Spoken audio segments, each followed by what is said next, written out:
পরীক্ষা চলতেছে।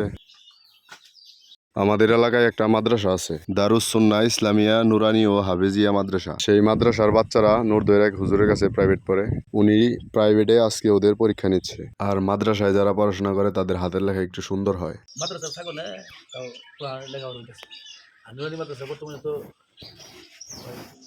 লেখাপড়া ধরে রাখছে। নুরানি মাদ্রাসা এদিকে লেখাপড়া শিখে স্কুলে পড়তে হয়, কেউ অন্য লাইনেও জায়গা লেখাপড়া ধরে রাখছে। নুরানিতে কোরআনের দিক স্থাপন করতে পারে।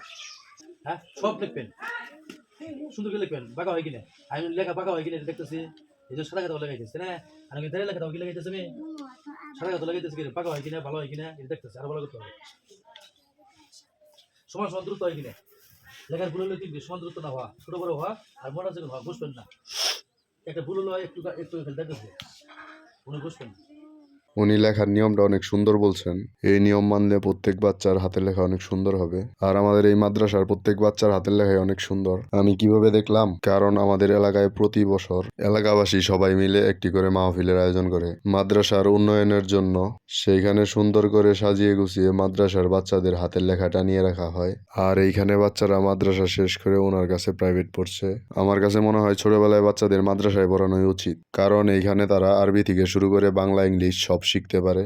আর সব থেকে গুরুত্বপূর্ণ যেটা আদব কায়দারা এখান থেকে ভালোভাবে শিখতে পারে। একজন মানুষ হিসেবে মানুষের সাথে কেমন ব্যবহার করতে হবে। শুধু আপনার সন্তানকে ইংলিশ শিখালেই হবে না, তার মধ্যে ইসলামিক জ্ঞান থাকাও খুব ইম্পর্টেন্ট। তাহলে আপনার সন্তান বৃদ্ধ বয়সে আপনাকে বৃদ্ধাশ্রমে রাখার আগে 3বার চিন্তা করবে। তাই আমার কাছে মনে হয় ছোটবেলায় বাচ্চাদের মাদ্রাসায় পড়ানোই উচিত। আপনার কাছে কি মনে হয় কমেন্ট করে জানাবেন। আর ভিডিওটি ভালো লাগলে লাইক কমেন্ট শেয়ার করে পাশে থাকবেন। সকলে ভালো থাকবেন। আসসালামু আলাইকুম।